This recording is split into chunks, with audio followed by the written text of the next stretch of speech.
I have honestly some fire topics for discussion for this week. I hope so, because I feel like I don't at all. Well, let's hop into it, guys. Yeah, Well, before we start, I wanted to show you guys my trophy. Whoa, that looks dope. that's cool. This is my stepdad's work league's fantasy football trophy that we were bestowed with yesterday. That's work leagues. That's hilarious. How old is his son who bedazzled it? I don't know. I didn't ask. Because if you said your son is bedazzling stuff, I feel like you might have, like the way he said it, he sounded disappointed. He was like, yeah, I took a bunch of My Little Gritters trophies, put them together, and had my son bedazzle it. He doesn't have any Little Gritters trophies because he doesn't play football, but he just bedazzles. But no, I'm glad he did because it's sick, and I think it's my second ever trophy. Nice. Yeah. Well, I'm proud of you, dude. Thanks.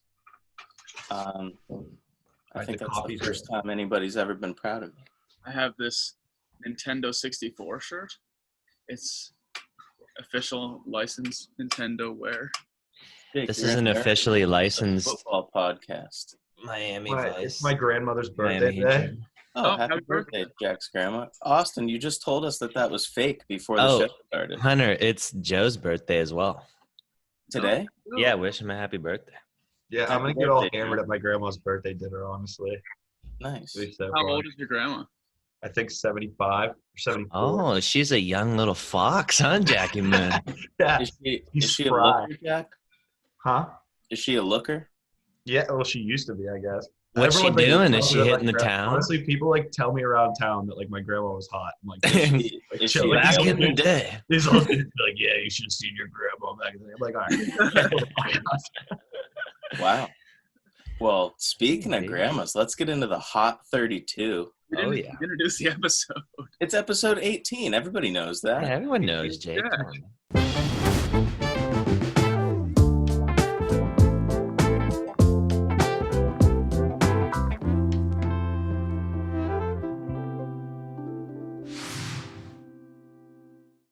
I want to be on the Jack? 69th episode. I'm here, Austin's here, Jake's here, and our special here. guest is Jack. He's a fan favorite. Yeah. Yeah. I will Jack, when I say you're a fan favorite, I'm not kidding. In the comments on your episode, blew up. Oh, Who's yeah. this guy? We love him. We love him. We want him back. Bring him back. Is that true? The fans were all- clamoring to have you on, Jackie. Oh, wow. I think like- all like 30 I'm of our blushing subs over had here. something to say about you. Oh. Oh, yeah. Hunter, Yeah, I will say, I like that you're rocking the ponytail. Oh, I'm not. I got a haircut. Oh, okay. No, he's definitely got a pony, dude. Yeah, let's see the pony. Oh, wow. Jeez. Yeah. Careful with that thing, dude. It really curls out.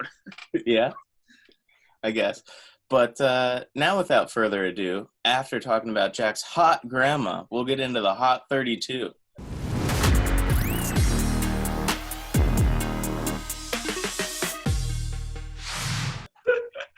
Yeah, for sure. Yeah, you got to So- get a picture of your grandma, Jack. Yeah. Oh, yeah. and you I'll never find get one. to I'll check- find one of her when she was in her day. Yeah, Get one you of her, know- like, with her birthday cake today and, like, a Foxy back in the day pic. Is she single, though? Well, she's a widow. Oh, yes. So, Yeah, she's wide open for the taking then, huh? Looking You're to fine. have some fun in her twilight years. Yeah. But out in the desert in Arizona, Cliff Kingsbury is still being coy with the right tackle position. But Kelvin Beachum seems like the man. Wow. In Atlanta, the Falcons had a mock game against each other, and Matt Schaub showed that he still has the sauce by tossing a 76-yard tutter to undrafted rookie Jawan Green. Wow, good for him. in Baltimore, the Ravens just signed undrafted rookie running back Tyson Williams. It's a funny way to spell Tyson. I don't know if it's Tyson. Tyson. In Buffalo, they just recently released Steven Hauschka. Sad AKA day House for Money. Bills fans. Ultimate funny guy, missing kicks kind of dude. Yeah. Just he has some all-time misses. But honestly, long-time Bill, he will be missed. Yeah. So, in Carolina, Apparently, out of all of their defensive rookies, safety Jeremy Chin is being held in the highest regard. Wow. Nice. In Chicago, the Bears are distancing themselves from a franchise legend after controversial comments. More on that later in the Whoopsie of the Week. It's bad. In Cincinnati, Joe Mixon has missed his 3rd practice due to migraines. In a contract year. Just take an Excedrin migraine. In Cleveland, fans are calling to acquire former Newcastle, Ohio State player Malik Hooker from the Colts. I believe he's on now. The hooker. I like how the fans just run the Browns. Yeah. Yeah. Yeah, that's how they draft. The fans are like, oh, we got to draft Baker Mayfield. They're like, oh, yeah. But down in Jerry World in Dallas, Mike McCarthy is apparently allowing his Dallas Cowboys players a little more leeway than Jason Garrett did. Big Mike. Yeah. In Denver, the Broncos are estimated to lose over $491 million in ticket sales if there's no fans for the home games. That's second highest, only behind the Las Vegas Raiders. That would be a hit. Oh, yeah. $500 million, dude. That's one Patrick Mahomes contract. Wow. That's even crazier to think about. It's actually less than the Patty Mahomes contract. In Detroit, DeAndre Swift leg injury could result in missed games early on in the season. I love him. Fuck. Lions running back carousel continues. Yeah. In Green Bay, there's a video that came out. I don't know if you guys saw this. Jordan Love, all-time rollout, play-action rollout. And, they have one of the, passing pockets things where you throw the ball in. Yeah. He didn't even fucking hit it, dude. Oh, yeah, I did see that. And then Aaron Rodgers was like, let me show you how to do it. And they're like, all right, we got a couple more years. Aaron Rodgers. Yeah. All right. So, it seems as though I forgot a few. But in Houston, could Cody Kessler back up Deshaun Watson? I think so. It's definitely a possibility. In Indianapolis, newly acquired cornerback Xavier Rhodes and legendary shit talker Big Philly Rivers were seen jawing at each other during practice after Rivers sauced Rhodes up with an underpowered dime piece to thank you Hilton. Wow. Nice. In Jacksonville, the Jaguars have a scrimmage today. And some players, including Leonard Fournette, sat out of practice yesterday. Ooh. Hunter, are you Leonard? tuned into that scrimmage? I don't know. It's probably happening right now. I don't know. I think it's happening at 9:30 Eastern. So we'll go down Kansas City. Lots of hype behind rookie Clyde Edwards-Helaire. I don't think you guys remember him at LSU. Oh, I'm a big Absolutely Helaire guy. torched a couple people during his football run. Lots of hype behind him. So I'm sure Kansas City is just going to be an absolute wagon again this year. Honestly. Fuck. So the first LA team, the old Chargers, Mike Williams is set to miss 2 to 4 weeks with a shoulder injury. Yeah. In the Rams, they've been absolutely shoving the rock down Cam Akers' throat during camp. So look for him to have a Todd Gurley-esque year. The Las Vegas Raiders, in a live broadcast, Coach Gruden said that they're practicing at 7:30 a.m. to beat the desert heat because they're used to playing in Los Angeles, but now they're in Arizona. And Arizona's a lot hotter. And he states, quote, "I don't know any team in NFL history that practices at 7:30 a.m. A real football guy. Wait, they're practicing in Arizona? Yeah. What'd you say? Why? Sorry, no, Nevada. Oh, okay, yeah. Like, All does right, Nevada not allow them? With a tremendous amount of off-season moves, Dolphins drafting, making moves, lots of cap space. I think that this is the story. Could they be a contender in the AFC East division? It is going to be a wild year. You got Cam Newton, you got Josh Allen, and you got fucking Tua maybe coming in. It's going to be fucking wild. And that's the division I think to watch this year. Oh, yeah, we can get into that one. We can get into that. For sure. I think the answer is no. But in Minnesota, Are we already underselling the Vikings cornerbacks? Asked Christopher Gates from SB Nation. Wow. In New England, when asked about Cam Newton potentially being the starting QB after Jared Stidham got hurt, Belichick replied, "He's worked very hard and picked things up well." Nice. In New Orleans, owner Gail Benson has COVID, but is doing very well in her recovery. Wow.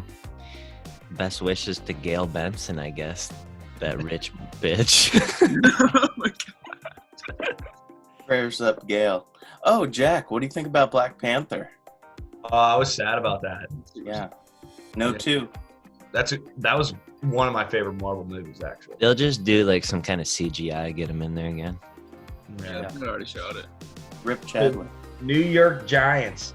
Daniel Jones is expected to have a breakout season. He took a video with Saquon Barkley. Saquon Barkley's got like probably some of the most swag in the league. It's like, yeah, we're out here after our scrimmage, and it's like Daniel Jones. Daniel Jones, yeah, hey, it's Daniel Jones. I love my Dockers. Wow, Danny Dimes, dude. Yeah, he's just like an absolute robot. Honestly, perfect Giants quarterback. Eli Manning reincarnated, except he doesn't face. What That's a nerd. But the other New York team, the old Jets, are signing veteran wide receiver Dante Moncrief. Oh, good luck with that. There you go. Always good to have Moncrief on the squad. Yeah. He's good Speaking of wide receivers, the Eagles could use him because Goodwin opted out for the season and Jeffrey is still injured. So their wide receiver room is looking like old-ass Deshaun Jackson, rookie Jalen Reagor, Greg Ward, who I think is a running back, and poopy J.J. Arcega-Whiteside. You don't know if JJ's poopy. He's bad. people were loving on Jalen Reagor. Yeah, he's a little speedster. I mean, they could throw Jalen Hurts at wide out. He'll probably make a couple plays, honestly. Yeah. So in Pittsburgh, Big Ben has asked TJ Watt to hit him in training camp. So TJ Watt gave him a friendly shove, and Ben chased after him and shoved him back. Pretty gay. That's just dudes being dudes. Jake, you didn't read the end where it says it was brutal. Yeah. Well, no, it was really brutal. I shouldn't use that term in that way. Big Ben's back, baby. Yeah, they're just because like he runs around, he just like jumps on. Get back here! Hey, TJ, really fuck me up this practice. Get me back into it. Attaboy, TJ. In San Francisco, all their wide receivers are banged up. I couldn't believe this. I don't know why this isn't a bigger story in the NFL, but like I think it's all four of their top receivers. Like Deebo Samuel's got a broken foot. Someone has like a freaking torn ACL, pulled hamstring. It's like all four of their top receivers are banged up. Jimmy G, I don't know. He might have to get back to fucking porn stars or something. I don't know. He's got Kittle, dude. Yeah, George Kittle's paid like a receiver. Yeah, all you need is George. Yeah, he's gonna move people from point A to point B. Yeah. But big news out of the Pacific Northwest, guys. In Seattle, Jamal Adams was held out of practice after having to get stitches after cutting his finger while cutting some strawberries. Yeah. We've all got dangerously close with the knife, so. Oh, I sliced my hand a good few times. Never needing stitches though. That is really fun. So I found this little tidbit out of Tampa Bay that Tommy B has apparently fallen in love with another short white slot receiver named Scotty Miller. Tommy B said, he's just another great, consistent, dependable, trustworthy player. Everything we talk about, he retains. And then he said, it's going to be really fun to work with and fun to see him grow every day. Did he say it was cerebral? I think there's all kinds of, I mean, there's a whole paragraph here of Tommy B quotes just talking this guy up. And his name is Scotty Miller, dude. Holy shit. That's fucking sick. Scotty Miller, dude. Next Julian, next Wes. I just want to clear this up for our fans. You're talking about Tommy Bohannon, right? No, I'm talking about Mr. Brady. Oh, Tom Brady. Okay. I just didn't want anybody to be confused. Yeah. 6-time Super Bowl champion. Been to 9. 7 of them are controversial. He's like, you mind if I just call you Julian? Just one. All right, in Tennessee, Ryan Tannehill, alongside his teammates, speaks on the need for social change in the U.S., saying it was founded upon racist ideas. Nice. All right, we're getting to the Washington football team. This place is an absolute gong show. Former Washington employee said an executive instructed them to make a behind-the-scenes video of cheerleaders during swimsuit shoot for Dan Snyder's personal use. Danny Snyder. Danny Snyder was like, just have an executive say like to the employees like, yo, Mr. Snyder wants a nice wet cheerleader bro. Yeah, that's For his personal. All right. So, Jack, as the guest, what do you want to talk more about? Let me look. Oh, we have to talk about, well, we're probably going to talk about the Chicago one on Whoopsies of the Week. Should we skip that one? Yeah, skip that one. Okay. I'd really like to talk about Cam Newton in New England. And I really like the Tampa Bay one as well. And then maybe the Washington Redskins because I just football team. You only get one. Yeah, you only get one. All right, well, I'll say let's go Tampa Bay because I just want to talk about them in general. All right. Okay. I think they're going to be really fucking good, and it's going to piss me off so bad. Yeah.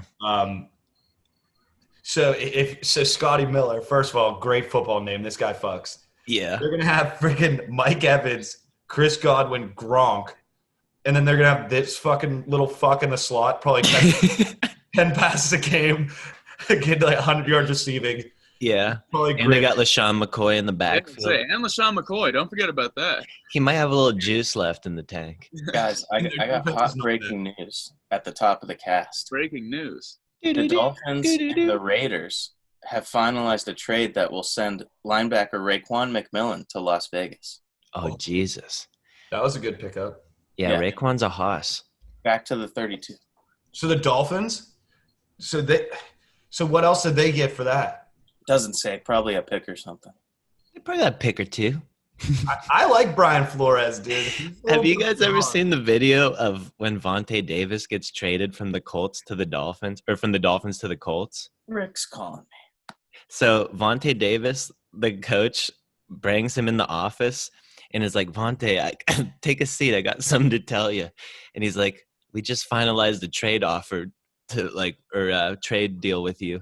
And he's like, what? To where? He's like, the Colts. He's like, I got to call my grandma. And he gets on the phone with his grandma, starts crying. And then he's like, what'd y'all trade before? He's like, oh, a pick or two. So wait, who was this trade from? He was on the Dolphins, Vontae Davis. And then they traded him to the Colts for like a first-round pick, I think. Were the tears to his grandma, were they happy tears or sad? No, it's like sad. Like, he's kind of retarded, I think, Vontae Davis. Whoa. R word. I'm gonna drop the R word, dude. He's just a little special, Vontae. But Didn't like that.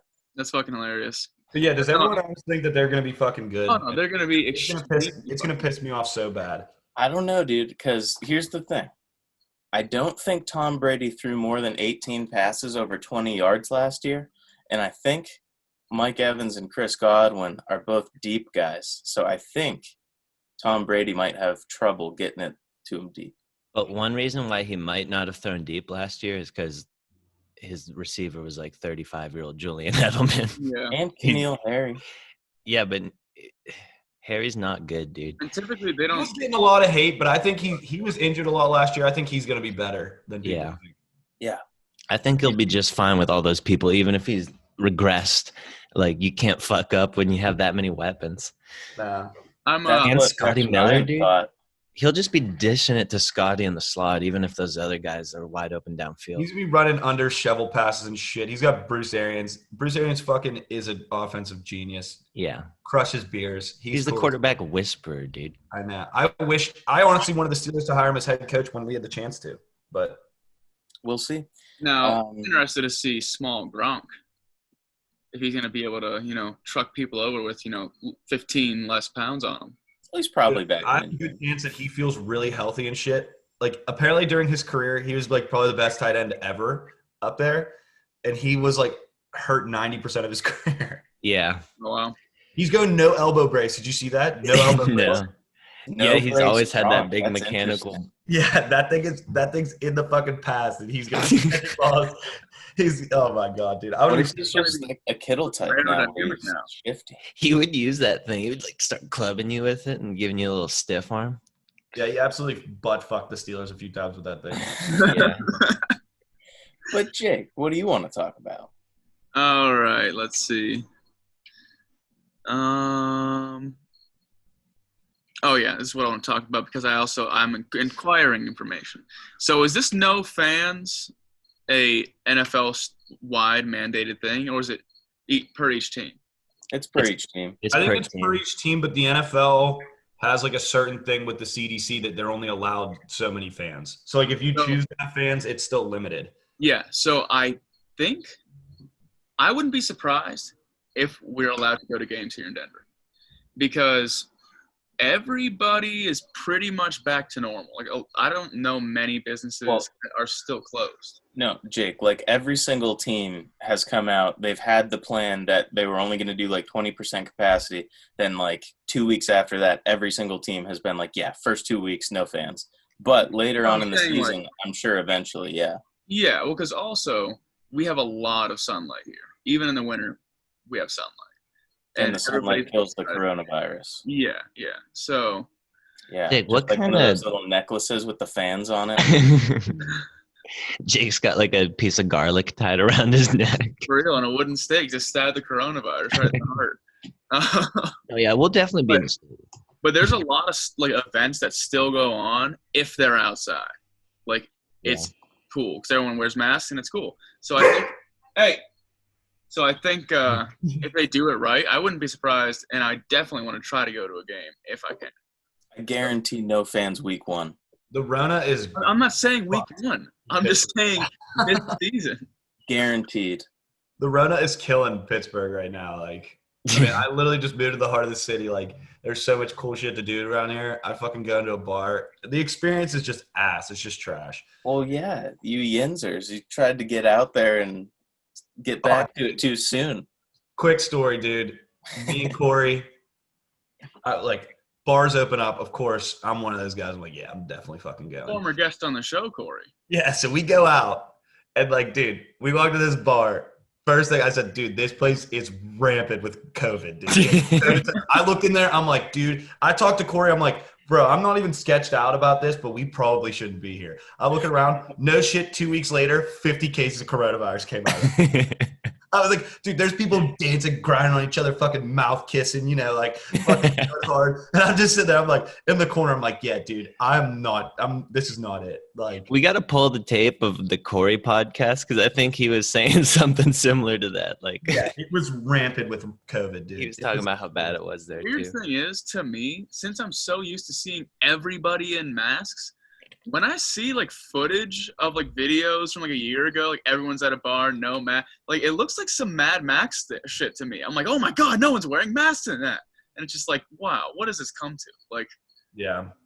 Jack, have you contemplated getting one of the masks that has a little flap here and then a little drink hole?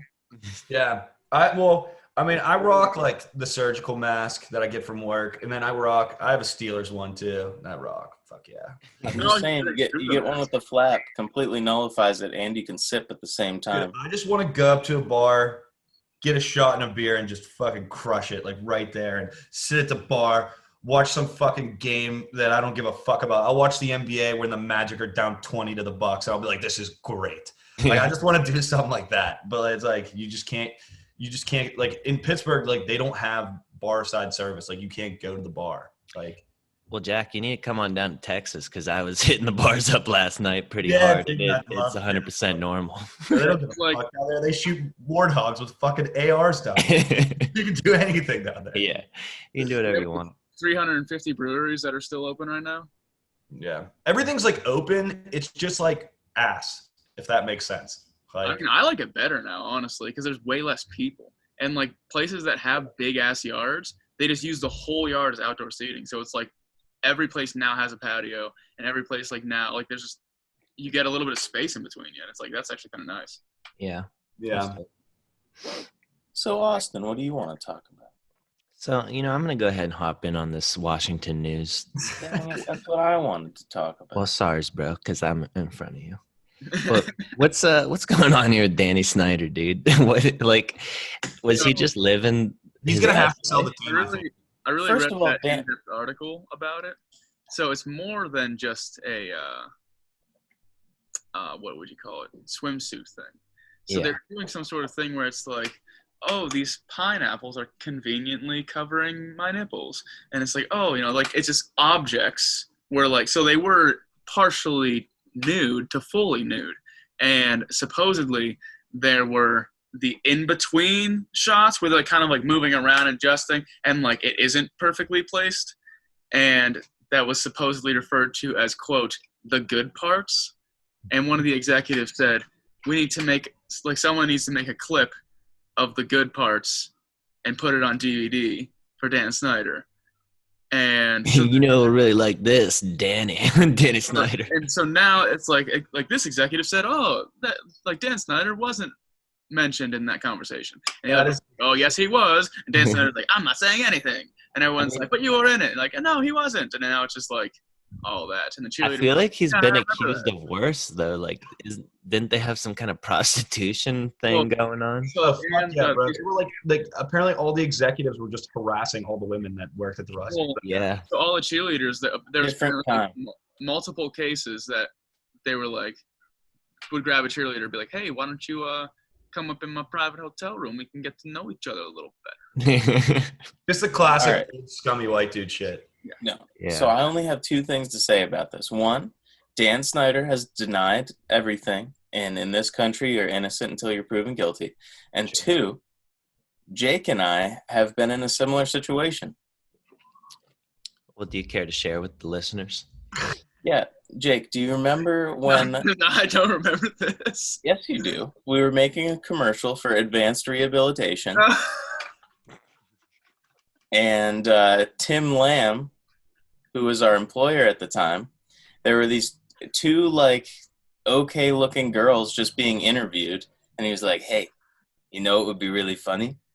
What if you put some 70s porn music behind them and sent it to me? That'd be really funny, huh? Can you guys do that?" What? Like, literally, these are just like two physical therapists. Like, they're just normal-looking girls, regardless of how they look.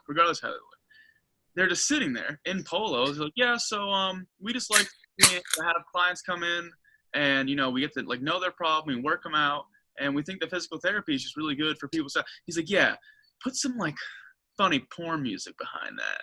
And we're like, mind you, this is like the first job we've done for this guy, and this is the first like job that we're like is an internship within video, and we're like, that's weird. Wait a second. Was Okay, it the it takes like crazy 5 guy? seconds. We literally just like put it in, and then we send it to him. He's like, yeah, that's funny. Yeah, it was weird. He's like, I just don't get how guys get off on that. It's like there's fucking porn on. And it's like, You could literally see anything that you could possibly want. on Some your- people like people Yeah. that they work with, Jack, or that they interacted with in real life. Also, Jack, that's a little too easy. There's something we in the game like to call the chase, okay? no, Yeah. but Austin, what did you say earlier? Oh, I was asking if that's that crazy. If it was that crazy guy with the Trump thing and the guns. No. But- Different guy. Yeah. So, but also the other thing that I want to call on, they just hired this Jason Wright, who I believe he's the first black president. Yeah, he seems like a cool dude. Honestly, dude, listen to an interview with him on Part of My Take, no free ads. But he is like the most well-spoken, super like down-to-earth dude. Played at Northwestern, like very, very well educated, very well spoken, like knows a lot about the game because he played in the NFL briefly too. It's like it's so shitty that this guy, of course, he's the first black president in the NFL, and he just absolutely is going to inherit this shitstorm. And I'm telling you, he's going to get fucking bashed. There's going to be all this bullshit all the time. No, I think he's gonna fix it. Yeah, I think he's going to be the Could, dude. like, I have confidence. If anyone could fix it, it could be him. But I just feel so bad for this guy. Like, he's getting an opportunity of a lifetime, and he's just walking to this absolute fucking shit show that Dan Snyder, he's fucking, all this bullshit's coming out. I honestly think that they're going to, at some point, the majority owners or minority owners, whatever they are gonna have him sell the team. Like, and that's been talked about a lot. Yeah, Like, the that's been sponsorship- talked about before all the controversial shit. Like, he's just such a bad owner throughout the You guys want years. to buy it? Yeah, I was just gonna say, would you guys be willing to take out loans and go in on it? Yeah. I mean, if, I think if- my credit limit is usually like $2,000. So that should be able to cover I it. forget how many billion it is. It's a fucking ridiculous amount of money. well, if we send him some, highlight tapes, Yeah. maybe he'll swing it. Yeah, like, oh my god, these guys are hilarious. Hey, They don't say anything controversial. All right. Well, Redskins are a dumpster fire. We know that. But what? Watch that word, H. oh, I'm sorry. said The the R Washington football team. That's My the bad, second my bad, R my word bad. drop on the podcast, dude. Yeah. We should just call it the R word. But Kansas City is what I want to talk about. All this hype behind Clyde, Big Clyde, as I like to call him, because I think I'm taller than Big Clyde. But this hype, it's from Peter Schrager. Peter Schrager said that he was looking hot in camp. And Peter Schrager, hate that dude. Anti-Peter Schrager. I know, why are you such a hater of Pete Schrager and Clyde Edwards-Helaire? I will say, Fucking shit. if you go on Google and you just type in Clyde, the first thing that comes up is Clyde Edwards-Helaire height. He is 5'7". Yeah. That's Yeah, he's like a How tall's Peter Sproles. Schrager? 5'8"? He probably fucks people up, honestly. Peter Schrager? Probably not. I bet he I fucks think dudes, Clyde which is fine. Just saying. But okay, do you guys think that the Chiefs, because obviously last year, everyone's sucking Pat Mahomes' dick. He's fucking sick. Don't get me wrong. I think he's the best quarterback ever, talent-wise. But I've never seen anyone that moves in the pocket, throws the ball from all different angles like him. He's fucking sick. But do you think that they have an automatic bid basically to the AFC Championship? They're gonna be that good? I mean, I don't know. I wouldn't I say mean, yeah, mean, why they- not? automatic bid because anything can happen, but they're gonna be up in the conversation for Yeah, sure. Jack, think Yeah. about it. They didn't get worse in any way. Yeah, I don't think so either. They got better, dude. They didn't even have a running back last year. Now they have one of the top backs. Maybe. We don't know if Clyde's good in the NFL. I mean, he was fucking sick in college, dude. He was Peter destroying Schrager said he was Alabama. looking great in camp. But, Jones-Drew is 5'7", and Darren Sproles is 6'6". yeah, well, Darren Sproles is fast, and Maurice And Jones-Drew Holiday is a is lot 5'5". hotsier than Clyde. Clyde is just – he's small. He's like an Ewok. Do we think we But have? he's 230 or something in that. But shit. Hunter, that They shows have that all you the returning can play in the receivers, NFL. too, right? All their receivers are returning, right? They didn't get rid of anyone, right? Yeah, they got I don't think Tyreek. so. They got Mecole. Sammy. They got Travis. Travis on a fat contract, dude. No, who's the other guy? Don't they have Conley, who also played for Georgia? Chris Mm. Conley's a Jaguar, baby. Yeah, he went to That's the right. They Rawr. got Sammy. They got Sammy Watkins, dude. Tyreek Hill is so sick, honestly. But- Yeah, Tyreek. All right. So that was the Hot 32. Jack, what are some of these definite things you want to talk about? For what? You said you came in with some crazy takes. What are the crazy Oh, takes? so I saw this thing. Colin Cowherd, first of all, my least favorite sports analyst, probably him and Skip Bayless. I'd love to just beat the fuck out of both of them. That's I crazy. hate them so much. They're upper echelon. So You Colin couldn't Cowherd, take on Skip come on Bayless, here. dude. He's ripped. They call him Come Rip on here. Bayless. If he was in his Jordans, you definitely couldn't take him. Sometimes they call him Drip Bayless when he's wearing his Jordans and he's got the was black saying on chain. there that he thinks that the Steelers are going to be below 500 this year. I can see it. I definitely don't Wait, see who it. said Unless that, Big Colin? Ben gets hurt. I am telling you, dude. We had Duck Hodges and fucking Mason get me hit in the head with a fucking helmet Rudolph. And they fucking stunk out loud. And we were able to go 500. We're way better of a team. I think honestly that the Steelers are going to win the division. That's my hot take. I think this team is really good. I think Lamar Jackson, great player. But dude, when he played the Steelers the first time, we stopped him the whole game. The second time it just didn't matter because we were fucking shitty and the season was over. But honestly, I think if there's any defense that can stop him, it's gonna be us. Joe Burrow doesn't have an offensive line. He's about to get smacked around, I'm sure. Yeah. I honestly never believe in the Browns hype. They're turds, turd burglars, turd sandwiches. Hate them. But I think it's going to be Ravens Steelers, and it's just going to be a fucking crazy division. I think the AFC North and the AFC East are the two divisions to really watch big time. And then obviously what NFC with Brady and Drew. But Yeah. I mean, I think that those two divisions, the Steelers do have some good players. I think it's going to be a big toss-up this year. And I think TJ Watt's going to win Defensive Player of the Year if they play a full season. I think Mike Tomlin could coach like a shitty team to 500 at least. And Pittsburgh has like some absolute studs, like at wide receiver. The defense is sick. They're definitely going to win a bunch of games. I think, and everyone's like Joe Hayden was saying that like apparently Chase Claypool was out there absolutely mossing people, like playing like, and Joe Hayden was like, this guy's going to be really good this year. And we don't miss on wide receiver picks, so we'll see. I think it's going to be a crazy year. Yeah. Big Ben fucking like 5 wide with all those receivers. Dude, Big Ben honestly looks good. Yeah. So we'll see. If he can stay healthy and everything works out perfectly like how it's supposed to, I think that, you know, I'm looking at like I'm good. 11-5, 12-4, 10-6. Like those are the three that I'm looking at. Now, Jack, do you think this season there's going to be some like speakeasy underground railroad like Yinzer parties at like undisclosed? It's gonna be fucked. It's like honestly, dude, people are gonna say like people are gonna go down like the North Shore on a Steelers Sunday is so sick, and like people are just gonna go there. I mean, everywhere. Yeah, Just along that river, it's just everywhere. unless they ban tailgating and stuff, or like they have like the cops down there and they're somehow like, dude, people are gonna go out there and. I don't think there are enough cops in the city to cover all the parking lots.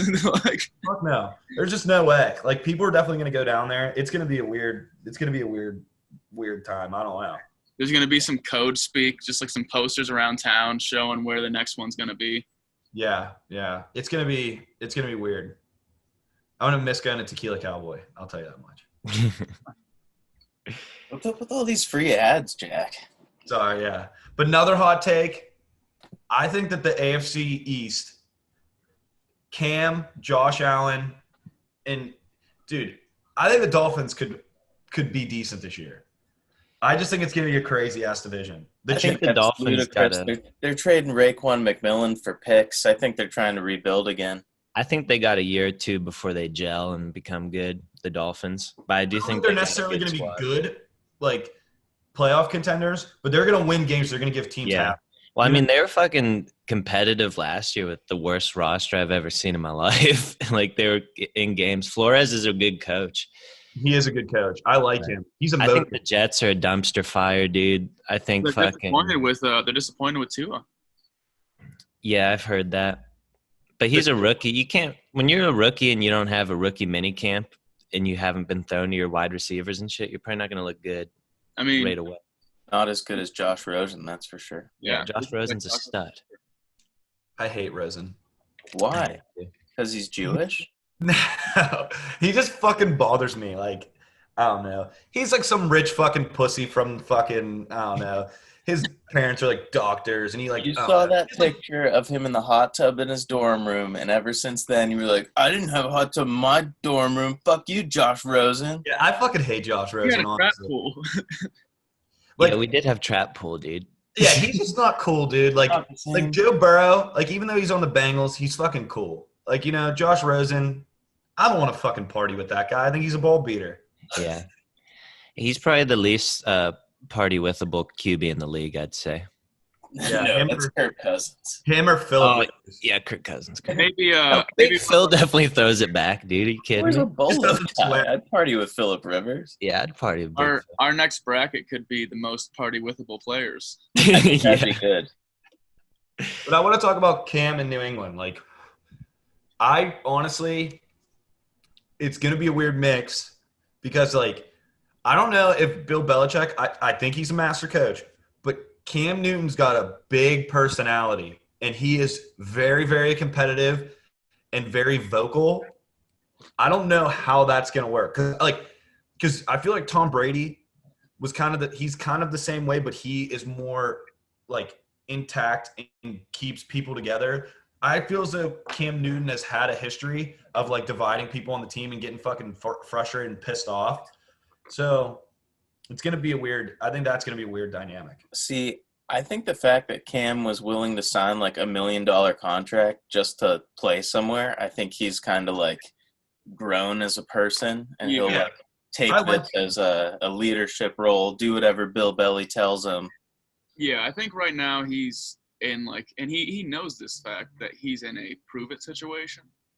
That because like if he doesn't do good and if he doesn't show like that he has evolved as a player and a person, that people are right away like quicker than on other players. He's gonna say, yeah, this is the same old Cam Newton. He's fucking done.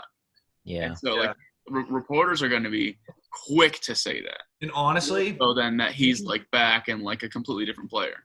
him and like Big Ben, I think that he has taken like Big Ben's also like this, has taken the most punishment, like hits wise. Like, dude, actually even more so than Big Ben because he ran the ball. But like, dude, people are headhunting him all the time, dude, and he honestly got such a shit end of the stick. The refs would not call that bullshit when they're going helmet to helmet on him. It's like, dude, it's just fucked up. Like, He's a runner, Jack. even when he was getting sacked, like, dude, I remember they were playing the Broncos, not even in the Super Bowl. I forget what it was.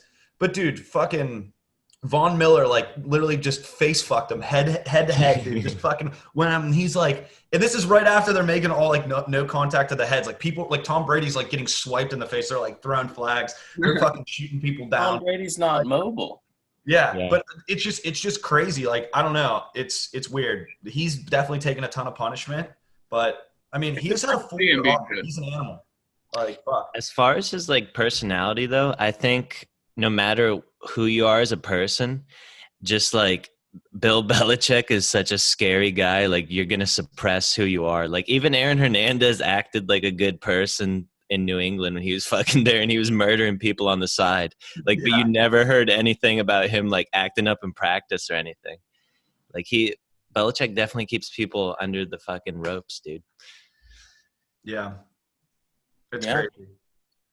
But I think that division is one to watch because I really do think the Bills are going to be good. Like, I think the Bills – I love Josh Allen. I think he's a fucking gamer. If he gets – his accuracy is all right, but I think it's just because, like, he needs to stand more in the pocket and fucking deliver it. He's fucking running around, throwing the deep ball, throwing it 100 yards. Like, if he can calm down a little bit, I think he is better than what a lot of people think. I think this is the year where we'll really see like how good he really is because he was so raw coming out, and then he like last year he took like a huge leap, and I think this year now he's got like some receivers that he's been with because his rookie year, dude, I can't even name the receivers we had. They were so horrible. And then we signed John Brown, who's like the Ravens reject, and Cole Beasley, who was the Cowboys reject, and he did really good with those guys. And now we got Diggs. So now he has a legit receiving core who he's been with. Yeah. And honestly, think about it. He came from Wyoming, dude. Like, yeah, they're not necessarily fine-tuning quarterback skills out of fucking Wyoming. You know what I mean? Like, it's way different if you go to like a Power 5, like you're going to like fucking LSU, Alabama. Like, those are seriously good quarterbacks, coach. Like, he just needs a couple years where he has, one-on-one. And he just fine-tunes his – because, dude, he's got a fucking cannon, dude. Like a fucking rocket arm. Jamarcus Russell had a cannon. If the Patriots don't have everything put together within, like, the first 3-4 weeks, the Bills very, very well could just take the division, no problem. Yeah. I don't think that's true at all, Jake. The Patriots always are stinky at the beginning of the year. But the thing about the Patriots this year is they lost so many defensive guys. Even like Dante Hightower, like he was the main guy on that defense. Like he was their fucking quarterback on the defense. Yeah. I think they'll be fine. I think they'll be competitive, but I don't think they'll be like super crazy, dude. Especially with a new quarterback. Completely new quarterback, and that's what I'm saying. Like, to be honest, like things get ugly there. Like, if things get ugly there, Belichick and Cam, like if they don't win, like, dude, Belichick wants to win. Like, he's trying to win now. Like he is a rebuild. Like, I'm telling you, like it's gonna be an odd dynamic. I don't think if there's any like conflict between them eventually in the season, I just think he'll just be like, yeah, we'll start Jared. Yeah. Like, I think the only conflict between that's true. Cam and Bill Belichick is going to be what the rings look like. Yeah. Fuck. But I hate him. um, He's such a pussy. are y'all ready to hop into the whoopsie? Because it's a good one this week. Most Oh, definitely. Yeah. So let's get into the whoopsie of the week.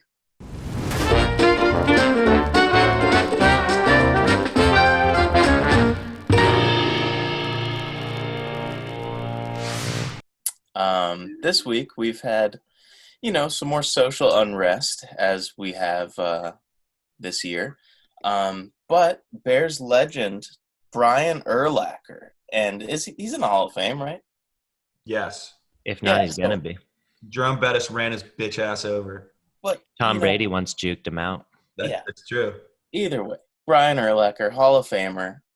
He kind of said some stuff and liked a post by that dude who killed some protesters, some patriot action going on, and now the Bears have just like iced him. Like we're not gonna involve you anymore, Brian Urlacher. I would like to look up exactly what he said, or do we have it? I have a picture of it on the wow. thing. So So he said Brett Favre played the Monday Night Football game the day that his dad died, threw 4 touchdowns in the first half, and was a legend for playing in the face of adversity. NBA players boycott the playoffs because a dude reaching for a knife wanted on a felony sexual assault warrant was shot by police. So I think he's referencing that person who got shot like 7 times or whatever. I didn't really see what happened with that situation, but you got to expect these kind of comments out of like a guy who looks like Brian Urlacher and has like fucking barbed wire tattoo on his bicep. and a buzz cut. Yeah. Yeah, but I just think like no matter what you think in today's day and age, like you got to be able to read the room, and Brian Urlacher has to be like a smart human, and you can't just think that you can say that and the media is going to be cool with you. I just don't see the point. Like, Yeah. so many people. Because he's a patriot, Jake. No. But like, your opinion doesn't matter. Like, putting that on Twitter or wherever the fuck it was, he's like, I made a difference. Like that, those words and people knowing what I think matters somehow. And it does. It's like, just think that. Tell it to your friends. Think whatever you want to think. He's a celebrity. He has a platform. But what's the point? There's no point. But all that he really got was negative. I would erase my Twitter. I would there's no point. Like My thing is, like, I think I said the same thing with the Drew Brees when Drew Brees made those comments, because I was on the show when we talked about that, the whoopsie of the week. Yeah. It's like, okay, Brian, guess what? You're fucking white, dude. So honestly, I don't care what you think. Like, you probably don't have a very good educated stance on it. If you don't know what you're talking about, just don't fucking say anything. Like, you know what I mean? Like honestly, there's no reason for you to tell black people how they should feel about black people being shot by cops. There's just no reason for you to tell them that, because you're not black. Yeah. And you don't. And have you ever been? Do you know family members, or are you seeing like white people just getting shot by the cops unarmed? Like, it's just not happening. Like, that's what I just don't get. Like, and everyone wants to talk shit about this stuff. Okay, there were riots and people were burning things down in the streets. Wouldn't we rather the NBA and the NFL and these prominent athletes who actually have a stance, and they're probably high held in the black community? Why don't we care? Like, why don't we care that they can make a good statement based upon just like protesting and sitting out a game? Like, I don't see how sitting out the game does anything. Protesting ever. Like, shut up and just leave it alone. Like, Often that's ridiculous. Do you think like racist people watch the NBA? It's not about that at all. They sat out the game so that they would push like the team owners into actually like taking action and using their money to do real things. But they already do it. Like the jerseys, the stadium, like They're ads, talking everything. about like these owners with hundreds of millions of dollars, like using that money to put that towards real social change. Well, they have hundreds of millions of dollars too. They're NBA. And that's what they're using it for. LeBron James has opened like 5 schools. Yeah, he also has a Nike factory with a bunch of children making shoes 24/7. So that's different. but I just think that like, okay, these people like okay, 90% what are the percentage of athletes that are African American in the NBA in the NFL?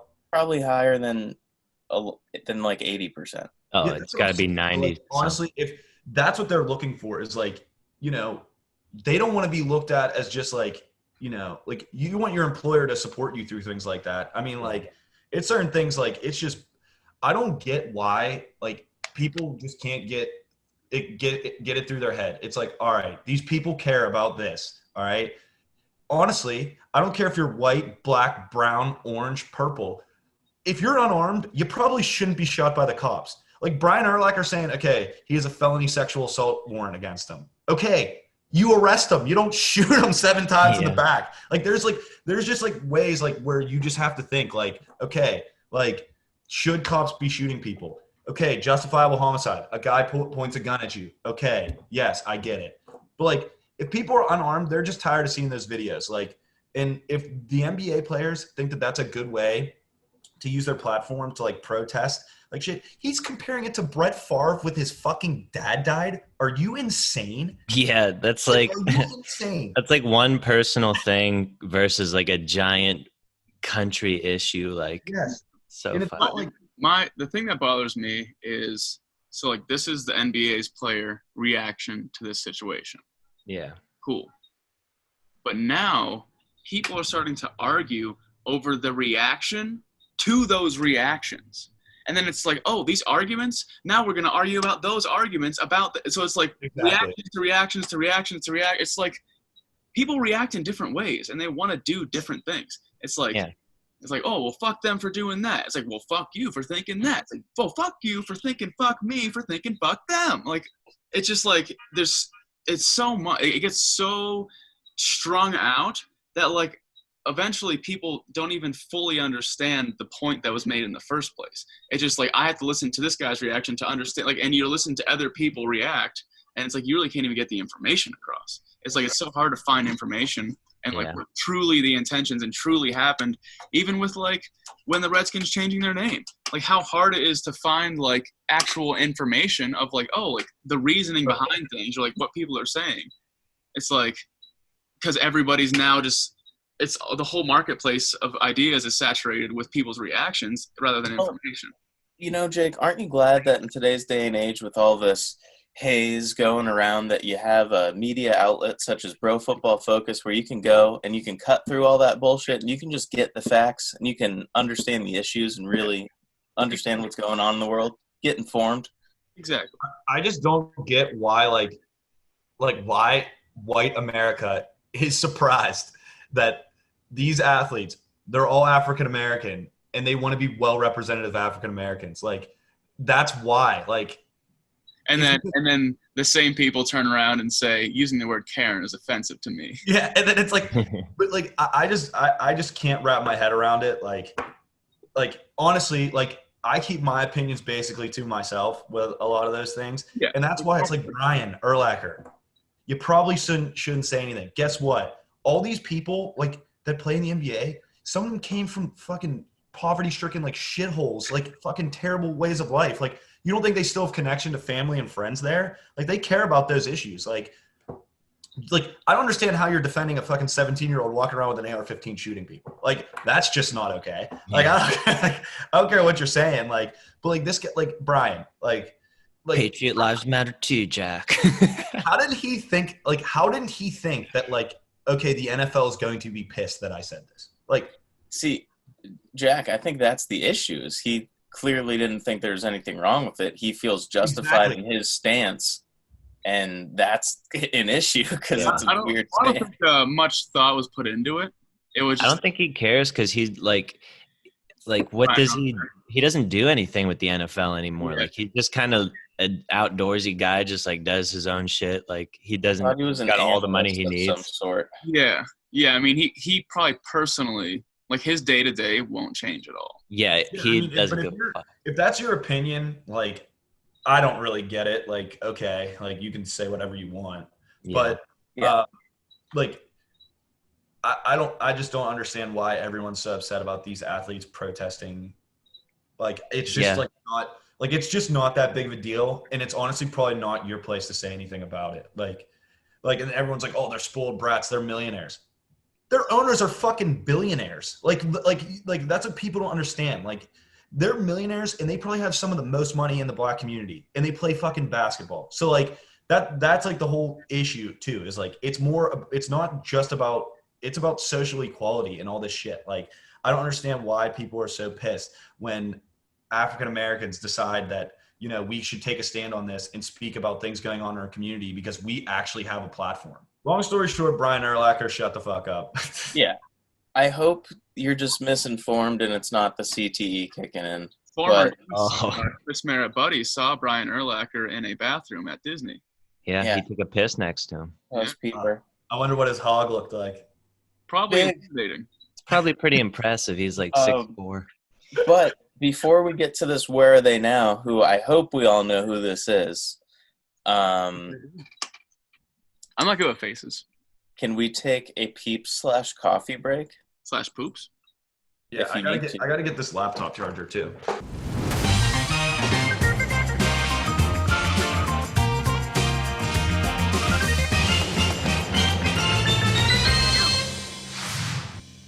Jake, you know who that is? Yeah, again, I'm not good with faces, so Played for the Broncos for a brief Where period. is it? And the Jags. His wonder look was really bad, Jake. Where can I see this? We'll get into that. It's on the list under Brian Urlacher's tweet. now It's Jamaal Charles. I think it will be good or bad ending. Yeah, what do you think? Hoping for the love of God, this one is good. I think it's a good ending because Also- I don't know anything bad that's happened to Jamaal Charles in recent history besides the Javon Belcher scenario. Again, no free ads, but your mom's house podcast, your and his wife podcast, they literally did our Kellen Winslow Jr. fucking. Yeah, Jake sent it to me and I listened to it and it was they just randomly went over it. After we did it? Yeah. Yes. This Yeah, is literally now the third time another show has stolen our content. So what had happened is apparently there's like a player, a baseball player that got caught jerking off in a parking lot. Because apparently in the bubble there's like it's like him and two other guys in a studio apartment. He's like, yeah, I just wanted to get some alone time, and like that TMZ got a hold of the body cam audio, and the cops like, so you just thought, this was a good place to do it. He's like, well, I looked around to make sure no one was here, and he's like, and you just didn't see anybody until I knocked on your window? Is that it? And he's just like, yeah, I mean, like, I get it. It's dumb. So it shows a video of him in the back of the car, and he's like, so we go to the court, and so what happens from here? He's like, well, we're going to take you down. The judge is going to talk to you, and it's definitely a misdemeanor. He's like, but we're going to see, what's going on with you. And so embarrassing. they're going to be like, is this guy a psychopath? Who was jerking off? So, TMZ has obtained this exclusive video. It's just him beating off in the car. Who is it?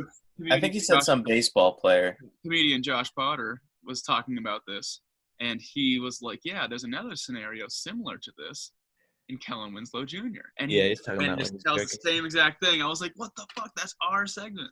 Yeah. We need to make a compilation of Pardon My Take taking our list, them taking that just back to back, show Yeah. the dates and everything. But real quick, I think like your car should be like your body. Like, I don't think the government should be able to tell me what I could put in my body. I don't think the government should be able to tell me that I can't jerk off in my car. It should be an extension of your property. Yeah. Exactly. Like, nobody has to look. I'm in my own car. Get out of here. Like, But technically, like, I know for like firearms, like if someone breaks into your house, you can shoot them. But like, same thing with your car in Texas, at least.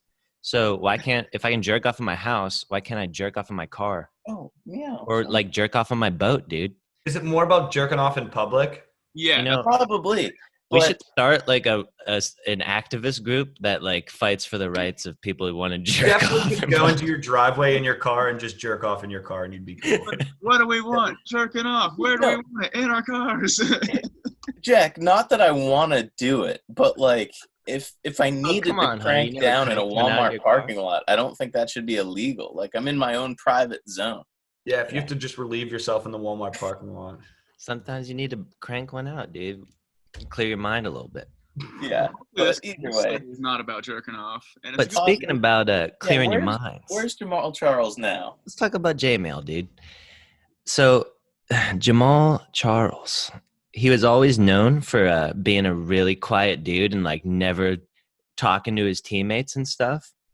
Well, it turns out that when he was young, he was diagnosed with a learning disability, and he like had trouble reading, writing, and pronouncing words. So he got bullied a lot in school. And like when he was in the 5th grade, he had like a 2nd grade reading level, so they held him back a little bit.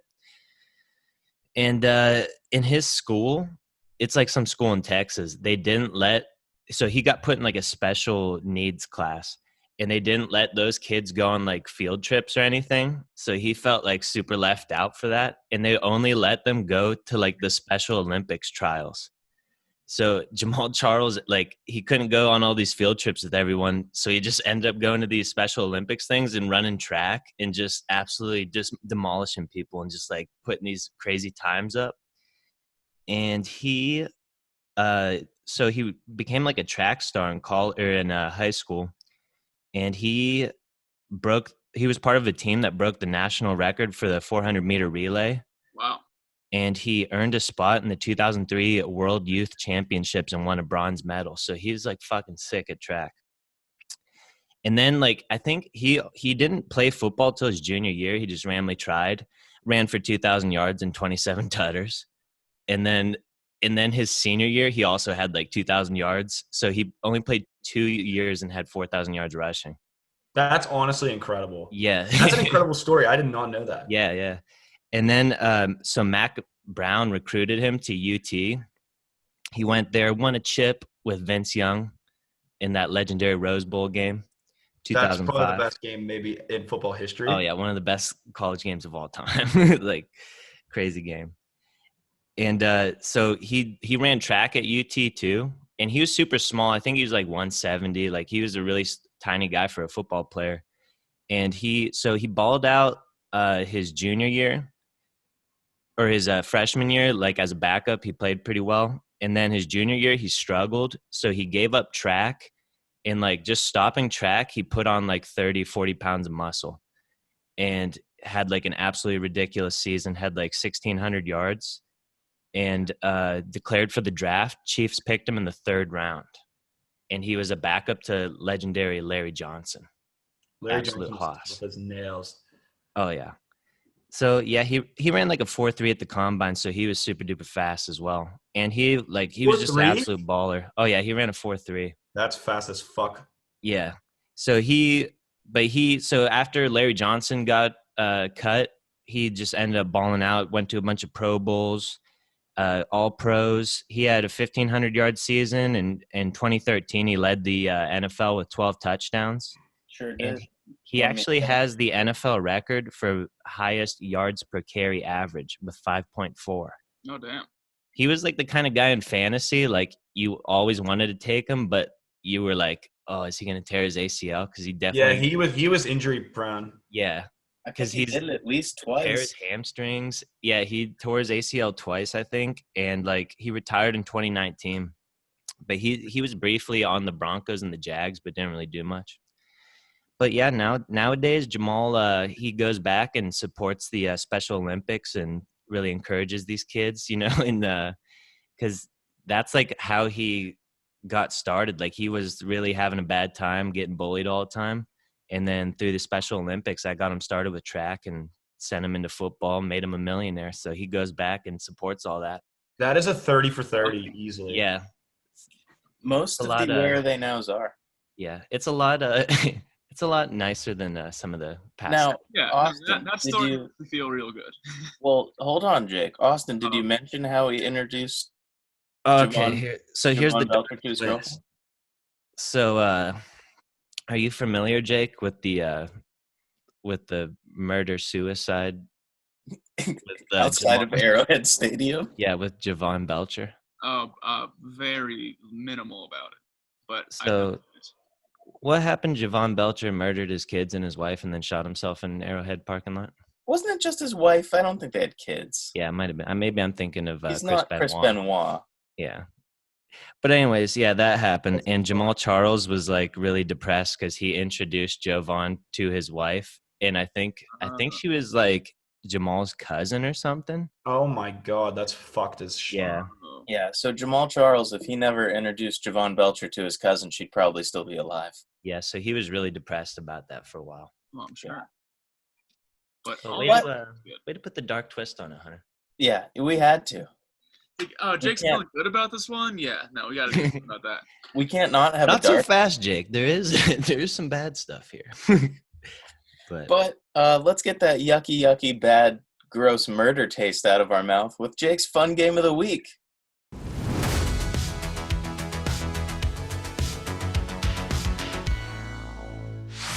Yeah, woohoo.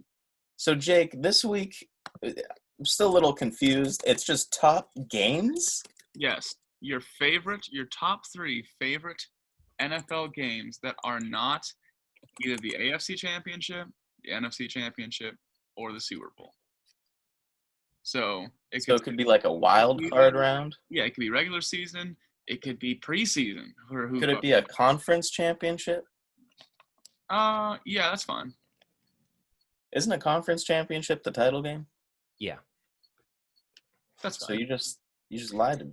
Well, I Let's mean, just get into it. I'm sure we all have lists. yeah, and I sent 2 messages in the group with a little more elaboration on it. So the fact that you can't read the context clues, that's on you.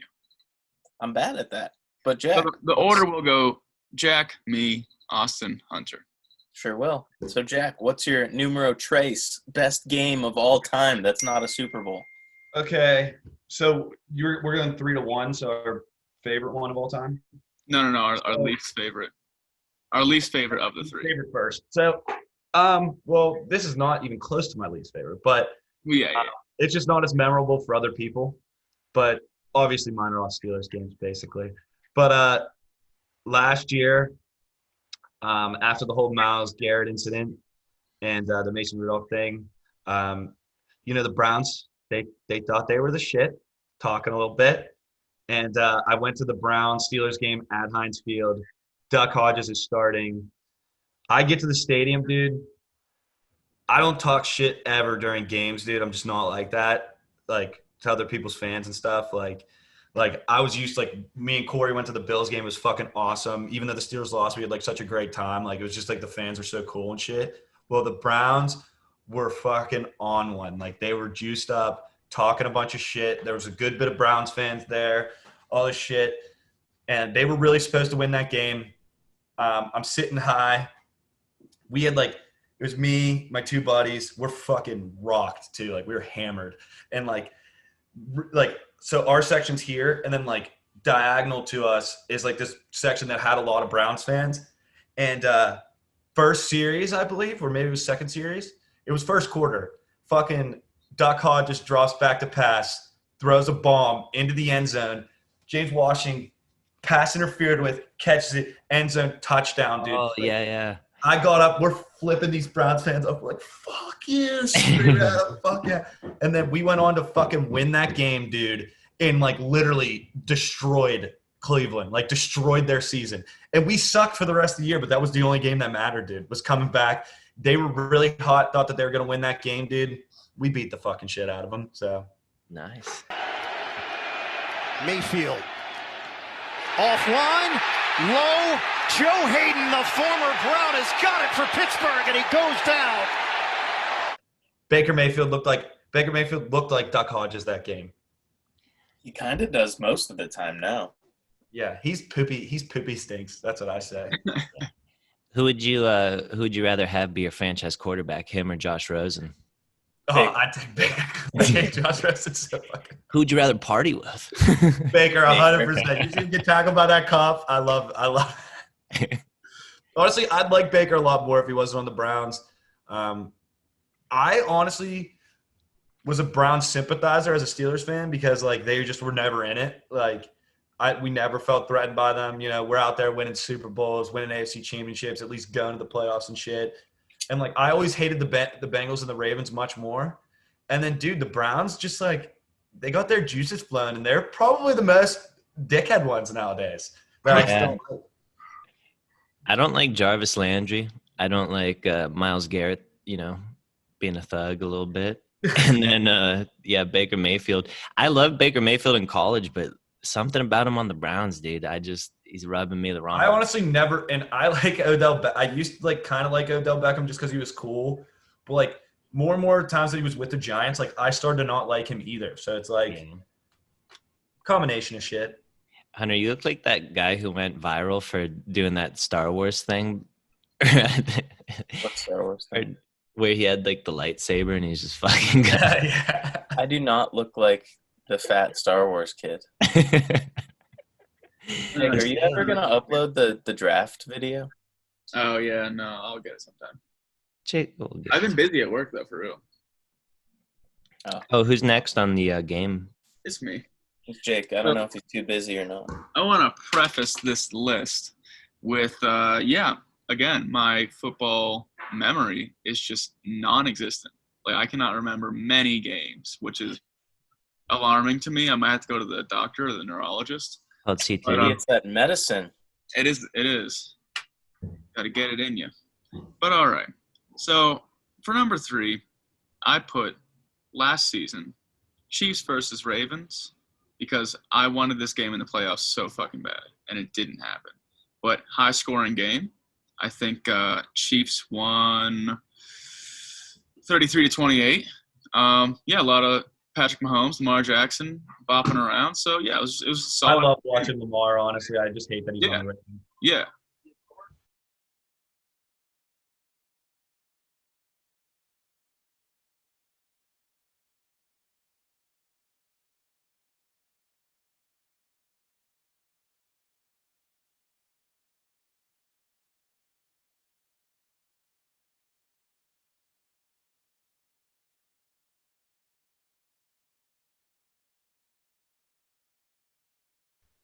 Yeah, so Lamar Jackson is both of them. They're both like top quarterbacks to watch. So I'm putting that at my number 3.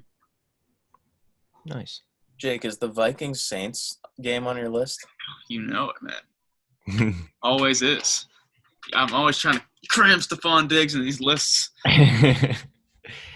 Austin, what's your 3? So my 3 is the 2015 NFC Divisional Playoff game with the Cardinals and the Packers. And so the game went to overtime, and it was like 2020. And then Larry Legend I remember that. I was watching that at my buddy's house. That was sick. Larry Legend just like 30-something years old, just all of a sudden gets rejuvenated, has like an 80-yard overtime touchdown drive where they pitch it to him on that last play and he runs it in and chucks people over. That was so sick. He caught like a slant route and ran it like all the way down, right? Yeah. That was sick.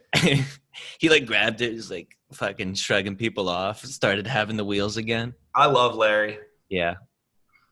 Larry Legend, man. Yard line. Blitz coming. Matthews. Palmer stepping away at first. Palmer extending the play. Nobody there. Crosses the field. Larry Fitzgerald. Fitzgerald is going to take it into Green Bay territory. Larry Fitzgerald inside the 30. The 20. If he Larry scores, it's over. Fitzgerald is insane to the 4-yard line. Brown is the motion man. Little flip to Fitzgerald. He scores! And the Cardinals win an amazing game. All right. But You guys ready for my number 3? Oh, yeah. Yeah, lay it on me. I'm doing some research real quick. I have to figure out the year. I have to pause ad blocker on this site. I hate that shit. Yeah, it's like pops up and it's not letting me. Whoa there, Buster. You're going to turn that off. All right. So this game, I believe, was in 2009. And it was the Lions versus the Browns. Just 2 dumpster fire, bottom of the barrel teams. But anytime somebody talks about this game on like NFL Network or something, they're always like, yeah, I was watching another game. And then on the ticker every so often, like that Browns-Lions game, just score. So it was 38-37 at the end of the day. But what's special about this game, obviously they're, a real barn burner. Like they're going off. Last play of the game, Matt Stafford gets tackled, breaks his arm. Funniest soundbite of all time. He gets tackled. He's like, oh! But goes to the sideline. He's mic'd up. Coach is like, yo, Matt, you can't go back in. He's like, no, coach, I'm good. Goes back in, holding one of his arms, can't do it. Fucking tosses the ball, touchdown. Goes over to the sideline, doesn't let anybody touch him and celebrate because his arm's broken. But it's just awesome. You forgot to mention that he like does like a hurry up offense and gets him all in, and he's got the fucked up arm, and then like does like he's doing like a fake spike, and then he's not doing a fake spike. Isn't that what they're doing? Acting like they're gonna clock it? No. It allowed Matthew Stafford to come back in. This is it. This is the game. The 20. Last play of the game. Takes the snap. Rolls. Throws. End zone. Touchdown. Detroit Lions. I love you, man. I'll have to watch that again. You think he's saying clock it, clock it, clock it? That's what I thought. You might be right. The 20. 8 seconds remaining. Just the soundbite where he gets hit is so funny. Oh, I'm so see if bad. I can isolate that. He like dislocated his shoulder or something. He broke something. Could you hear that? Yeah. I could hear that. We'll do it one more time. Oh! Well, what? Keep watching it. Does he? What happens with the tutter? I'll get there. Come on. I do definitely remember him saying clock it, clock it, clock it, but I don't think it's... Didn't he, or did he jump over for the touchdown? Wasn't it on the 1 yard line? He's like saying clock it, clock it, clock it, and he jumps over. It is on the 1, and there's no time left on the clock because the last play was a penalty. So they literally have one shot.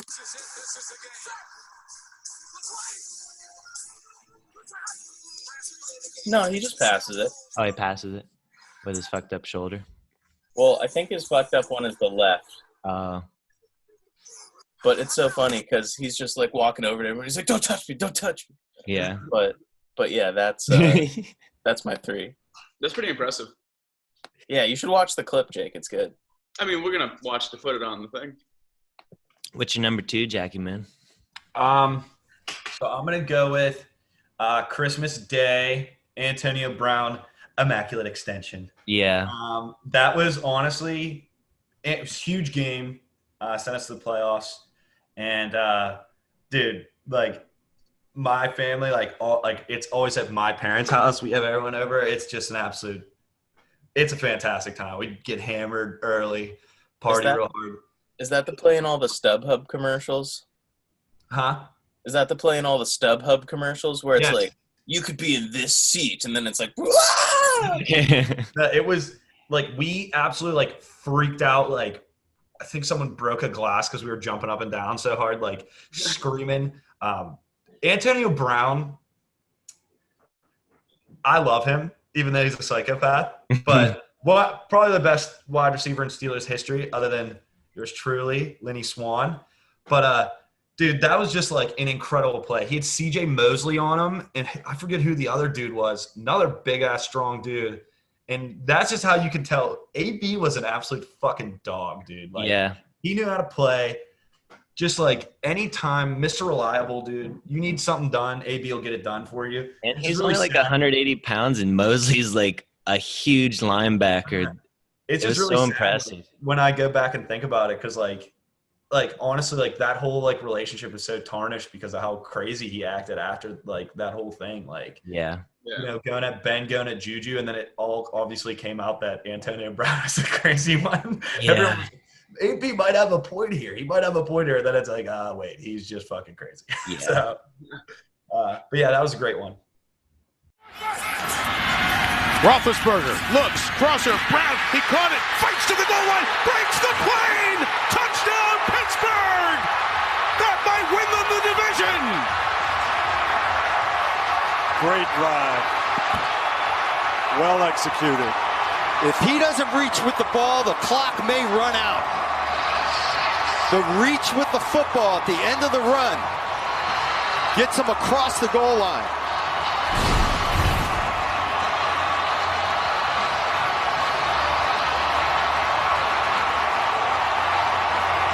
Wow. If not, the clock is running with 9 seconds left. Hope he gets the help he needs. I agree. Yeah, for real. So my number 2, and there are plenty of games that end up like this. This is 2017. This is a Texans-Patriots when, with 40 seconds left, Tom Brady just sauces it up. And it's just seeing Tom Brady with less than a minute left pull some shit together and just sauce up a touchdown. It's just like nothing you see. Territory, 54 seconds left, 3rd and long for New England. Brady, they handle the rush. Brady tosses downfield. Danny Amendola going upstairs for the first down catch. Clock continues to roll. We're down to 40 seconds left. 30 seconds left. Brady, pump. Brady rifles to the corner. Oh, it's caught! Touchdown! Brandon Cooks! Incredible! I believe Colin Cowherd calls him, or is it Colin Cowherd? Calls him Psycho Tom when he gets in that clutch phase. Yeah, You agree with that? He's like the definition of clutch. It has to be like the best feeling as a fan because like I would feel this with Ben too. Like when he was like if they have the ball, like if Tom Brady has the ball with like 2 minutes left, 1 minute left, you are so confident that they're gonna score or make something happen. Like it's just like the best feeling as a fan. And like when it doesn't happen, because here's the thing: if it's like a minute left, and it's like, and they're close, get stopped, and you're like, yeah, still 20 seconds though. There's still 20 seconds. Yeah. Do something. And it's like it doesn't happen again. It's like there's 1 second on the board. There's 1 second. I will say Josh Allen has like some clutch gene in him because he'll throw for like 100 yards the whole game and be trash, and then he gets the ball back and we need a touchdown, and he just starts trucking people over and like actually making good throws. And I think he had like the highest fourth quarter comeback win percentage like the past year or two. Josh Allen doesn't have any Brady magic. He doesn't have the Brady magic, but he fucking turns it on, dude, in the fourth. Yeah. He's not even the good Josh Allen, dude. We'll see, Hunter. We'll see, dude. Jags Twitter refers to him as the bad Josh Allen, which I think is weird because the only time the two Josh Allens have played, I'm pretty sure the bad Josh Allen won. Well, yeah, Jalen Ramsey was talking that shit, and Josh Allen sauced him up. John Brown sauced Jalen up. And Jalen sucks. He's on the Rams. And he raped that girl in college. Who's up next? Hunter's just mad he left. I am. This was one of the saddest days of my football life. Would you have considered Jalen to be one of your top favorite players? Jalen was my favorite player in the NFL. Oh, Yeah. it does have to hurt. I remember when the Jags drafted him, Hunter was super Because I thought the Related. Cowboys were going to draft him, but they took Zeke. And then I was like, oh, shit, we're going to get Jalen. Then we did. And I was like, Austin, wouldn't it be cool if we got Miles Jack in the second? And then we did. Yeah. You called like maybe 4 picks that draft. Because I remember I was like, this turned out how you liked, Hunter. I'm tuned in. You were still like, I don't know. But yeah, who's next? Jake, did you just go? Yep, so it's Austin. All right, so yeah. Oh, it's me. So for my number 2, I chose the 2011 NFC divisional playoff game between the Niners with Colin Kaepernick and primetime Drew Brees. And that game, like Drew Brees was just putting on a classic performance, trying to get back to that Super Bowl. But Vernon Davis had 12 catches for 283 yards and 4 touchdowns. That's crazy. He just absolutely fucking went off, dude. And I think he scored the third touchdown with 9 seconds left in the game to put it into, to give him that go-ahead touchdown. Smith on second down. He throws and it's caught by Vernon Davis. And Davis is inside the 30. And the 49ers are in field goal range with 31 seconds remaining. 47 yards. Smith on 3rd and 3. He throws to the end zone, and the catch is made by Vernon Davis for a Niners touchdown. So That's that game was fucking sick. Yeah. And that was the Niners when they had Pat Willis and Navarro Bowman and Aldon Smith That was a Navarro. and Dante Hittner. I love Navarro. Yeah, Navarro's a stud. My turn. WH dog. So for my number 2, I'm going to go with 2017 Jaguars-Steelers. They meet in the playoffs. There was a game prior in the year that we might talk about later, we might not. But this playoff game just came off a hot victory against the Bills where the wind was about 5 miles per hour. They zoom in on the flag. It's not moving. And Joe Buck is talking about how – I don't know if it was Joe Buck. Might be Chris Collinsworth. He's talking about how the wind is affecting Blake Bortles' passes. The flag was not moving at all. But either way, didn't think they were going to win that game. I was jagged out in a sea of Steelers fans all around me in the house we were watching it in. And there are just hardly any feelings in life like when your team just beats all your friends' team, and it wasn't supposed to happen. Bortles looks, swings it to the outside, and it's caught by Yeldon. T.J. Yeldon down the sideline and out of bounds. 192. Play clock winding down. They just get the play off. Bortles guns it to D.D. Westbrook, and the rookie brings it in for a first down. Play action. Bortles upstairs, wide open. Tommy Bohannon, touchdown, Jacksonville. That was a brutal game. Leonard Fournette. Oh, my God. Yeah, dude. He looked like fucking Walter Payton that game. Yeah. Did he have like 200 yards? Oh, not in the playoff game, I don't think, but in the He was game, that murdering might be people. my number 1. Yeah. But We yeah, didn't know answer. that's my 2. It was fun. It was unexpected. And I thought I was going to be going to Minnesota after that to watch the Jags in the Super Bowl. But, of course, the next game, some Brady magic happened. Hashtag Miles Jack wasn't down. Okay, I have the video.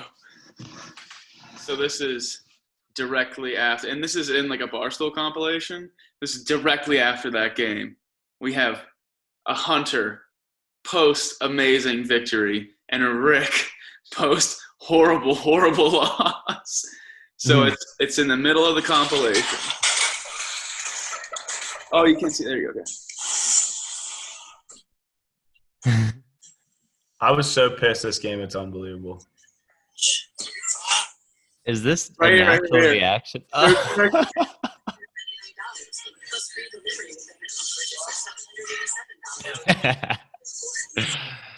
Hey, dude, that's hilarious at the club.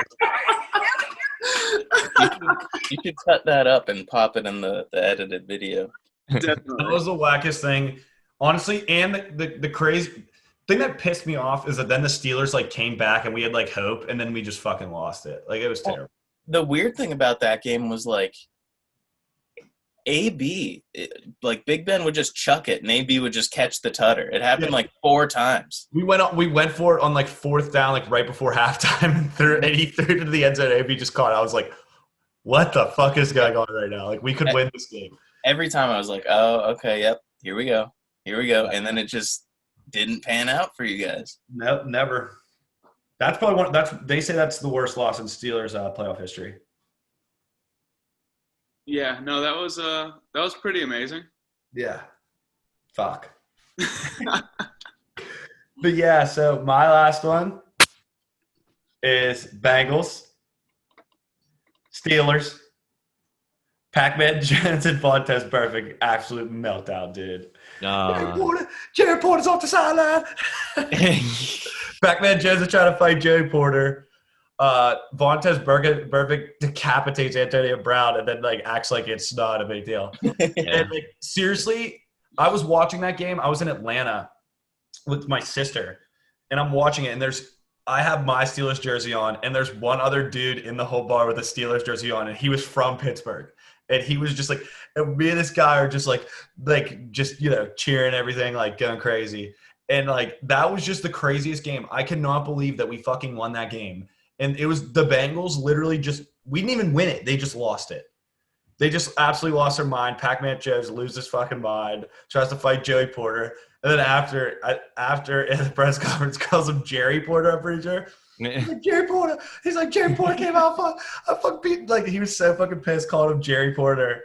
And Joey Porter was definitely chirping him, which is just hilarious. Yeah. And, of course. And then I'm pretty sure Joey Porter, the next season, got into a fight at the Flats on Carson Street in the South Side. Oh, yeah, I heard about that. Got into an altercation with police, and the Steelers, like, had to let him go. So, like, it was just a ridiculous thing. But made it to the playoffs because the Bengals are just an all-time meltdown team. The Steelers ahead with 18 seconds to go. What's going to likely be a 35-yard attempt. They're not going to run another play, risk anything. Nobody has any timeouts. I guess they could have, in theory, run a play and had a spike, but they're going to go ahead and go for the kick that in all likelihood would win it if he makes it. And the kick is drilled, and the Steelers are back ahead at 18-16.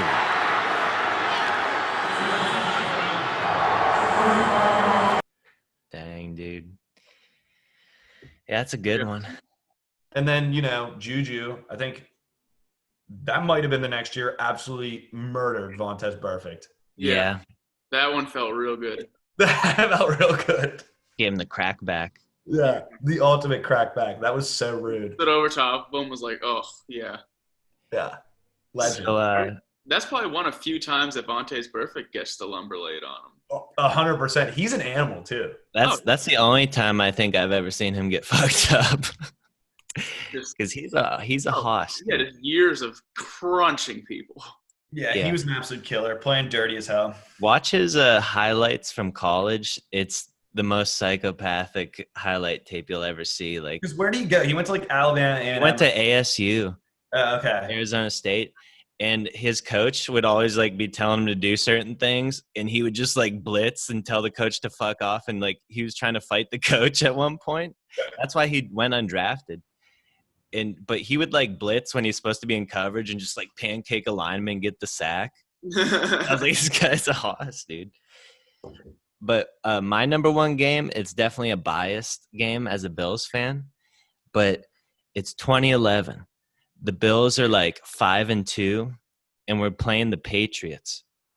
And we're on like a 15-game losing streak to the Patriots. I haven't seen the Bills beat them. Like 15 games, that's like 7 years. That's more than 7 years of just losing to your divisional, you know, foe. That is such a fucking mollywop, honestly. So, you know, I'm tuning into my annual Patriots game, you know, thinking we're going to get fucked up. And they just start smashing us, dude. We're down like 21-0 at the halftime. And then, you know, I'm down in the dumps. But then Ryan Fitzpatrick comes out, and he turns into Ryan Fitzmagic. And he starts, you know, just sometimes Fitz just gets in the swing of things, and he looks like a top 5 quarterback. Like he just starts making some saucy throws. He's thrown to like some shitty wide receivers that we had, like David Nelson and like all these bums. He's throwing tutters. We come back, and like it goes all the way, I think, to the fourth quarter. Like Fitz is on the final drive, leads us down into field goal range, and Ryan Lindell, legendary Bills kicker, makes the game winner. And we get that dub, snap the streak. I remember that. That was sick. And then we were 6-2 after that game, and then we went 6-10 on the season. So we lost every other game. What year do you say this was? 2011. Yeah. At this spot, it would be about 57. 2 minutes remaining in the fourth. Jackson in the open field to the 20, to the 10, 5, touchdown!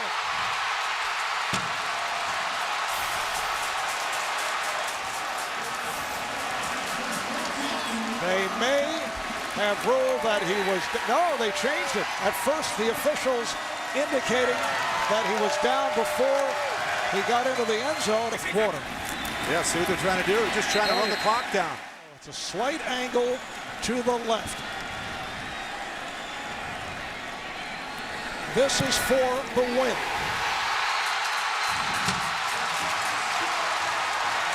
The Buffalo Bills have defeated the New England Patriots. That is fucking brutal. Yeah. I believe the next game was against the Jets, and everyone was talking about the Bills. Like, is this the new Bills? Like, the defense was good. They're like, they might make the playoffs and stuff. And then LaDainian Tomlinson is, like, on the Jets. He gets them in the huddle, and they show this is, like, shown live pregame. Like, he's in the huddle. He's like, they the same old Buffalo Bills, man. They the same old Bills. We gonna kick their ass. And then they came out, and they beat the fuck out of us, and we lost every other game that season. Why do you give LP Mike Young's Fucking voice? legend, dude. Because he was. I remember that. Yeah. They're the same old Buffalo Bills. Yeah. That's And he was right, dude. We were the same old Buffalo Bills. All right, last one. I was skipped. You got skipped. Yeah, it's okay. I mean, You were just going to say Stephon Diggs. Yeah, exactly. This clip has come up many times. Like, Jake, we're gonna have to ban you from talking about that. Jake, like, rewatches that game every night. I think if we get a full football season this year and Jake has another full year of actively, like, paying attention to football, I think we'll get some more stuff. Yeah. Keenum's going to try to work the ball on the boundary. Keenum steps into it. Pass is caught. Diggs! Sideline! Touchdown! Unbelievable! Vikings win it! Yeah. or maybe I'll defer to a Bills fan now. Like, it just took me over. Maybe we'll have a Buffalo miracle. Maybe. And then maybe. we can talk about that. That'd be But pretty my number one is, of course, the first meeting of the Jags and the Steelers in that 2017 season. cool. It is the best football game I've ever seen in my life. I was there in person with good friend of the podcast, Rick Haynes. It was his first NFL game in person, and he was so excited to watch the Steelers put the whooping on the Jags. And I was ready to watch that because that's what I thought was going to happen. But let me just give you some numbers from this box score, okay?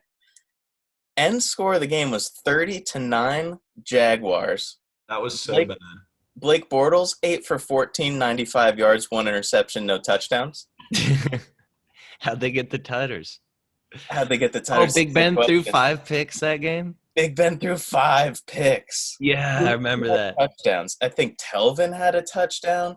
I think Tashawn Gibson had a touchdown. Barry Church had a touchdown. And Ooh. Jalen had a touchdown. And When Leonard Barry Fournette. Church is getting Tutters, that's when you know you're in trouble. Yeah. They had better But- offense. The Jags probably would have went Super Bowl. Here in Pittsburgh today, 3rd and 2, 18 consecutive runs, and this one made all the way. Fournette to the house. He's chased by Davis, and Leonard Fournette racing 90 yards, and Shad Khan, their owner, coming up with one of the biggest wins since he has owned the team, obviously. And the right guard, Khan, come around. Boy, what a great looking run by Leonard Fournette. Oh, that defense was filthy. Jake, the Jags were a Miles Jack bad call away from going to the Super Bowl. That is true. Miles Jack in the game against the Patriots, he was called down on a fumble recovery where he was not down, and he had Okay, no no, I do remember Patriots that. in front of him, and he was going to That's score very a true. touchdown. Game over. Wow, Yeah, that yeah. should have been on your controversy list.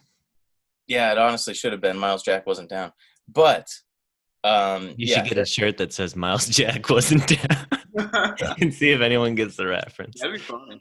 Jags Twitter would. But no, dude, this game, just like being there, watching Rick's face just like melt progressively over the game because, like I So said, you've really seen some Rick upset. we thought it was going to be a blowout the other way. But just Big Ben's tossing all these picks. They're going back for 6. And specifically, the last play of the game, I think the Jags are up like the 23, obviously. Last play of the game, they just line up in a simple run formation. Leonard Fournette to the left goes like 90 yards for a tutter. And Yes. Oh my god. I stood up and I slow clapped in front of Rick because he was also on my fantasy team. And I'm just Oh, man. made me feel so good. See, That's what football's all about. This was around the time that I was trying to decide what team I liked. And I remember I was like, maybe it'll be the Steelers. And then this game happened, and I was like, maybe it won't be. Big Ben, that Everyone was was one of the calling worst for Big Big Ben Ben's head. performance I'd ever seen. Well, yeah, after that game in the media, like the press conference, Big Ben was like, well, maybe I don't have it anymore. Yeah, that's why I remember he threw 5 picks that game because he was like about to retire. But Dude, then well, he in came Big right Ben's back. documentary, I don't know if you guys heard, but in Huh? Big Ben's documentary, he said his wife was like, Ben, you've done all this great stuff in your career, all this stuff. You have 2 Super Bowls, other stuff. She was just sucking him off, and he's like, "Thanks, babe, but I'm not done yet." Oh, Wow. Ben, just retire. You're too old. No, I can't. He's in a sling from his Tommy John. Yeah, I still Ben got just some loves in me. football, dude. All he does is chicken wings, beer, and football. That's all he likes. I think it's Big fun. Ben's kind of like the Carmelo Anthony of the NFL, where he Oh, just yeah. doesn't give a fuck about his body, but just shows up in balls. Yeah. I think it's funny Absolutely. before this game, Hunter's like, I have 2 Steelers games. And Jack like, oh, we might have the same ones. Yeah. No, they're just absolutely murderous ones. all right. So those were some spectacular games. Yeah. It was But are fun. you guys ready to talk about some spectacular stashes? Yeah. Jack, did you vote this week? I think I voted this week, yes. Wait, I have one dishonorable mention. Okay. When the Bills played the Steelers and Ryan Fitzmagic was leading that big comeback and Stevie Johnson dropped the game winner. Oh, that was a bad – dude, we should have lost that game. Stevie Johnson looked – that was the same year. Didn't he do the thing with Plexico Burress? Yeah, and he had the Why So Serious shirt. He was just going off that year. Yeah. Plexico Burress has an OnlyFans now. That's Nice. We pretty should get him on the cast. Yeah, did you see that? No, I didn't. He's going to take some shots of his third leg. Yeah, Oh. Maybe the next game can be top 3. You let the whole team down moments. Yeah. Ooh, that's good. That's good. But I think this week with the stashes, we have one obvious one, and we might have a point of contention. But Jack, I posted this poll at like 11 p.m. last night. Are you sure you voted? Let me look at it. Yeah, check out the gram real quick. See if you voted. I don't know if I even voted. I don't Yeah, know. if you guys didn't vote, vote real quick, and then we'll get into it.